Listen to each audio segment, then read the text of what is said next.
আসসালামু আলাইকুম রহমতুল্লাহ। প্রিয় ভাই ও বোনেরা, আজকে আমি তোমাদেরকে একটি দোয়া বা আমল শিখিয়ে দিব। যে দোয়াটি বা আমলটি করলে তোমরা দূর থেকে বসে যে কাউকে তোমার বাধ্য করতে পারো। অর্থাৎ তুমি যদি চাও যে কেউ তোমার কথা শোনুক বা কেউ তোমার বাধ্য হয়ে থাকুক, তাহলে তুমি আল্লাহ পাকের কোরআনের আমলের দ্বারা সেই কাজটি করতে পারবে। তবে এটা অবশ্যই তোমাকে বৈধ পন্থায় করতে হবে, অর্থাৎ বৈধ কাজের জন্য করতে হবে। প্রিয় ভাই ও বোনেরা, যারা এখনও আমার চ্যানেলটিকে সাবস্ক্রাইব করোনি, অবশ্যই এটা সাবস্ক্রাইব করে দিবে, লাইক করবে এবং ভালো লাগলে আমাকে একটা কমেন্ট করে চলে যাবে।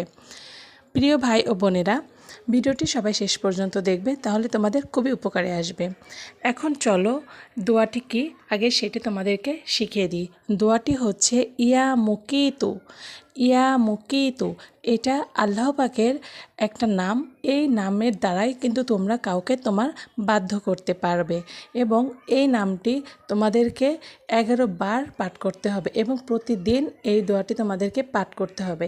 এখন আসি কিভাবে তোমরা এই দোয়াটি পাঠ করবে। প্রতি ওয়াক্তে নামাজের পরে তোমাদের নামাজের শেষে এই দোয়াটি পড়তে হবে 11 বার এবং তার আগে যে কোনো একটা দুরুদে শরীফ পড়ে নিতে হবে। কারণ দুরুদ শরীফ পড়ার কারণে কিন্তু দোয়াটা খুবই দ্রুত আল্লাহ পাকের কাছে কবুল হয়ে যায়। তাই তোমরা যেটাই দুরুদ শরীফ পারো না কেন, সেটাই তোমরা দুরুদ শরীফ পাঠ করার চেষ্টা করবে। তবে দুরুদে ইব্রাহিমটা পাঠ করার চেষ্টা করবে।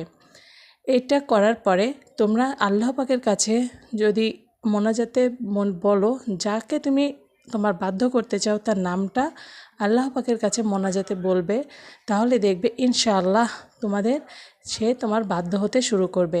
স্বামী স্ত্রীকে বাধ্য করবে, অর্থাৎ স্ত্রী স্বামীকে বাধ্য করতে পারবে, শ্বশুর শাশুড়িকে বাধ্য করতে পারবে, যে কাউকে তোমরা এটা বাধ্য করতে পারবে। তাই প্রিয় ভাই ও বোনেরা, দোয়াটি কিন্তু এটা পরীক্ষিত আমল এবং এই পরীক্ষিত দোয়াটি তোমরা বিশ্বাসের সহিত করবে, ইনশাআল্লাহ তোমরা 100% রেজাল্ট পাবে। আজকের ভিডিওটি এই পর্যন্তই। তোমাদের যদি ভালো লেগে থাকে আমাকে একটা লাইক করে যাবে এবং কমেন্ট করে পাশে থাকবে। আসসালামু আলাইকুম ওয়া রাহমাতুল্লাহি ওয়া বারাকাতুহু।